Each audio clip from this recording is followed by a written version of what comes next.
જય બાબા સ્વામી પરમ પૂજ્ય ગુરુદેવના ચરણોમાં કોટી કોટી વંદન. વંદનીય ગુરુમૈયાના ચરણોમાં कोटि कोटि वंदन. हिमालय का समर्पण योग भाग 1. दूसरे दिन सुबह उन्होंने फिर समझाना शुरू किया. अरे पगले, यह देह तो नष्ट होने के लिए ही है. यह प्रकृति का नियम है. जो जन्मा है वह मृत्यु को भी प्राप्त करेगा. तुम रात के समय बेकार ही सोच रहे थे, विचार कर रहे थे. मैं चौंक गया. मैं क्या सोच रहा था? यह उन्होंने नींद लगने के बाद भी जान लिया. वे तो सो गए थे और मैं बाद में अपने कुटीर में आया था. फिर उन्होंने मेरे विचार कैसे जाने? मैंने कौतूहल से पूछा. गुरुदेव, आप तो सो गए थे. फिर मैंने जो विचार रात के समय किए वे आपने कैसे दूसरे दिन जान लिए? गुरुदेव ने मुस्कुराते हुए कहा, बेटा, जब हम विचार करते हैं तो हम उन्हें वातावरण में छोड़ते हैं. इस स्थान पर पिछले कई वर्षों से कोई भी मनुष्य नहीं आया है और आज ये विचार वातावरण में मैंने अनुभव किए तो मैं पहचान गया, ये सब तुम्हारे ही विचार है. मनुष्य जो विचार करता है वे उसके आसपास निर्मित हो जाता है. विचार करने से हमारा वातावरण दूषित होता है. हम विचारों के प्रदूषणों से वातावरण को प्रदूषित करते रहते हैं. विचार बहुत समय तक वातावरण में ही रहते हैं. मनुष्य अपने विचारों से वातावरण को दूषित करते रहता है. अभी मनुष्य इतना संवेदनशील नहीं है. इसी कारण प्रकृति में होने वाले इस प्रदूषण के बारे में नहीं जान पाया है. जितने लोग उतने विचार और वातावरण में जितने विचार उतना वातावरण में प्रदूषण. और वातावरण में जितना प्रदूषण होता है उतना ही मनुष्य के लिए घातक है. पर इस प्रदूषण के खतरे को मनुष्य को कोई ज्ञान नहीं है. वास्तव में प्रकृति में तो कोई विचार ही नहीं होते हैं. मनुष्य विचारों के प्रदूषण का निर्माण करता है और यही विचार वातावरण में रहते हैं. तुम भी कल मेरे शरीर के बारे में विचार करके दुखी हो रहे थे. अरे बाबा, मैंने इस शरीर के माध्यम से अपनी साधना की. इस शरीर को लेकर मैं जीवन भर भटकता रहा. कभी इस शरीर को खाने के लिए मिला, कभी नहीं. कभी सोने के लिए मिला, कभी नहीं. यानी इस शरीर की सेवा मैंने नहीं की. फिर भी इस शरीर ने मेरी बहुत सेवा की है. अब मैं ही इस शरीर को आराम देना चाहता हूँ. अब मैं तुम्हें अपनाकर तुमसे बंध गया. अब जब तक तुम नहीं चाहोगे मैं चाह कर भी देह त्याग नहीं कर सकता. इस शरीर का मैं बड़ा आभारी हूँ. मैंने इसका ध्यान नहीं रखा पर इसने मेरा सदैव ध्यान रखा और मुझे जीवन में अपने लक्ष्य तक पहुंचाने में मदद की. मेरा अंतिम लक्ष्य तुम ही हो. तुम पाकर मैंने सब पा लिया. तुम्हारे सामूहिक जीवन काल को मैं नहीं देख पाऊंगा पर तुम्हें सानिध्य को पाकर मैं धन्य हो गया. आत्माओं का विशाल समुद्र सामूहिकता में आत्मज्ञान पाना चाहता है. यह देखकर मैं प्रसन्न हो गया.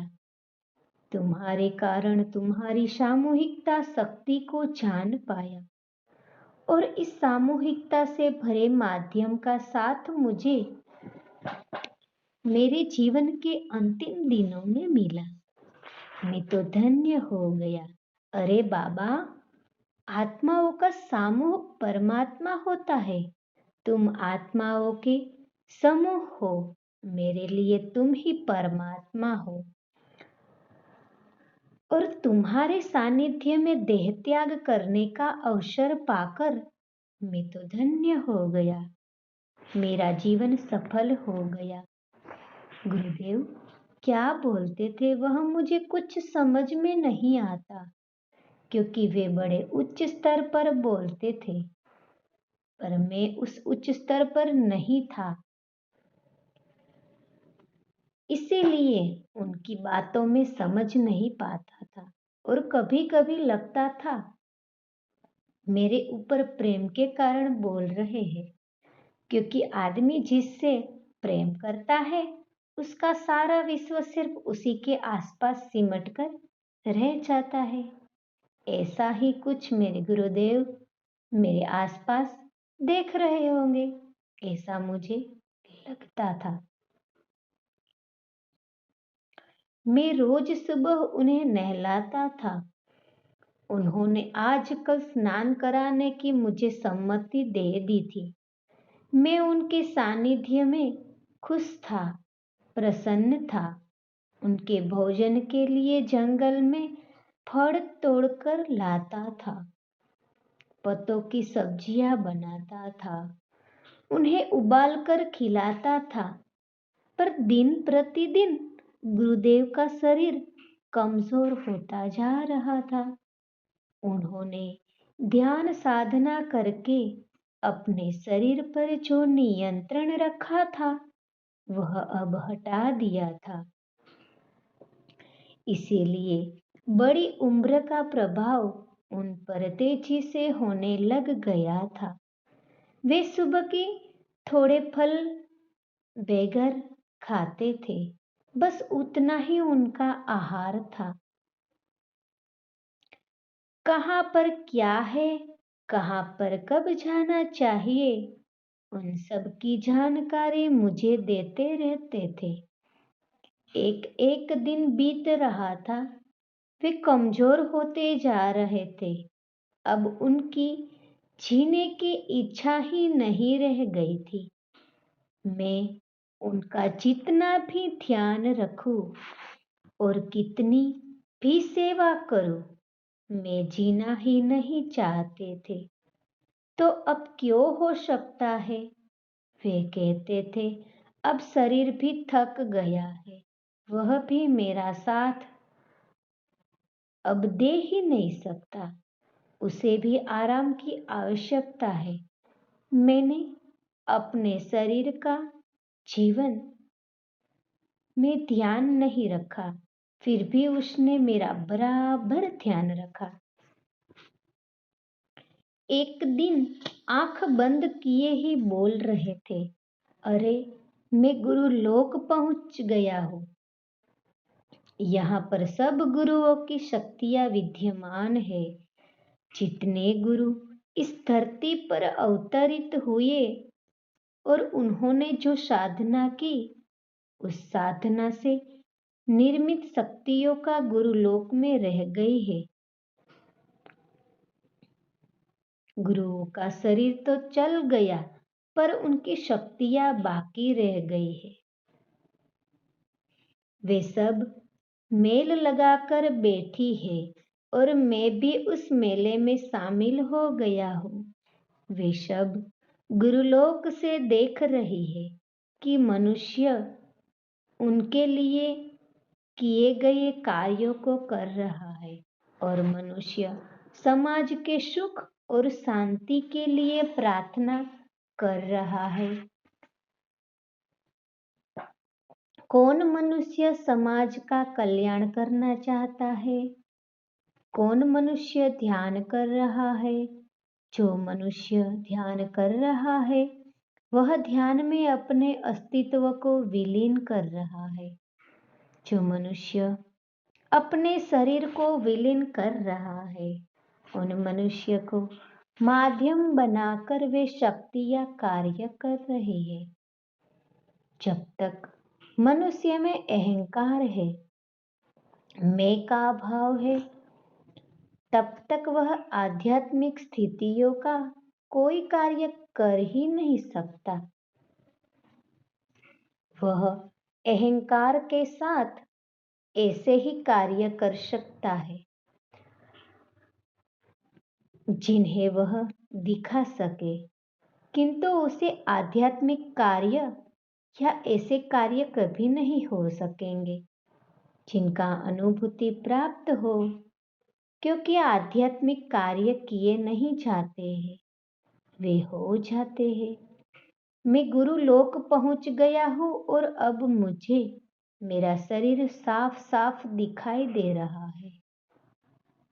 वहां से शरीर को देखकर शर्म आती है कि कितना नगण्य अस्तित्व मेरा है, और मनुष्य कितना अहंकार अपने आप पर करता है। एक कुएं के मेढक की तरह अपने आसपास के विश्व को विश्व समझता है। अरे, विश्व बहुत बड़ा है। यह उसे तब पता चला जब वह मेढक समुद्र में आ गया। एक मनुष्य की हैसियत एक छोटे कीटक से भी छोटी है, पर इस हैसियत का पता मनुष्य को शरीर में रहते हुए नहीं हो सकता है। इतने विशाल विश्व एक मनुष्य का क्या अस्तित्व है? कुछ भी तो नहीं। पर यह बात शरीर में रहते हुए जानी नहीं जा सकती है। एक छोटे से नन्हा से शरीर को ही पकड़कर सारा जीवन मनुष्य गवा देता है।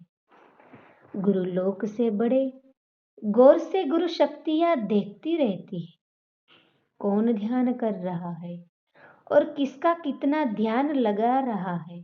मनुष्य को केवल दो ही कार्य करने चाहिए, एक तो अच्छे कार्य करने की इच्छा करना और दूसरा ध्यान कर अपने अस्तित्व को ब्रह्मांड में विलीन करना। इस विलीन करने की प्रक्रिया में मनुष्य का अहंकार सबसे आखिर में विलीन होता है। अहंकार विलीन होने के बाद मनुष्य कार्य करता नहीं, मनुष्य के हाथों से कार्य हो जाता है। मनुष्य को सद्गुरु का सानिध्य कितना मिला उससे कोई मायने नहीं है। मायने है उससे कितना समझा, कितना माना, कितना ग्रहण किया, कितना अनुभव किया, क्योंकि सद्गुरु तो अनुभव करने की चीज है। सद्गुरु का सानिध्य तो उस आत्माओं को उसने किए गए पुण्य कर्मों के कारण मिलता है। उसके पुण्य कर्म समाप्त हो जाने पर सानिध्य समाप्त हो जाता है। मनुष्य के लिए सबसे पहले अपने आप को जानना आवश्यक है। मनुष्य अगर अपने जीवन काल में अपने आप को जान लेगा तो वह यह भी जान लेगा कि इस विश्व में उसकी हैसियत क्या है। और जब वह यह जान लेगा कि एक छोटे कीटक से अधिक उसकी कोई हैसियत नहीं है, तो फिर अपने आप पर अहंकार करना छोड़ देगा। और अहंकार छोड़ देगा तो उसका समर्पण गुरु शक्तियों के प्रति होगा। जिस प्रकार बीज के टूटे बिना अंकुर निकलना असंभव है, ठीक उसी प्रकार मनुष्य का अहंकार टूटे बिना आत्मज्ञान संभव नहीं है। आत्मज्ञान भी अहंकार का छिलका टूटे बिना अंकुरित नहीं हो सकता है। इस विश्व में अपनी आत्मा को जानना ही ज्ञान होता है। बाकी पुस्तकों में लिखा हुआ सब तो केवल जानकारी है, दूसरे को जानना है। जब मनुष्य अपने आप को जान जाएगा तो वह यह भी जान जाएगा कि इसका अस्तित्व ही क्या है और उसका जीवन भी क्षण भंगुर है, कितना छोटा है। जब यह पता चलेगा कि जीवन छोटा है तो वह उस छोटे से जीवन के एक एक पल का सही सही इस्तेमाल करेगा। वह जान जाएगा एक एक सांस की क्या कीमत है। जय बाबा स्वामी।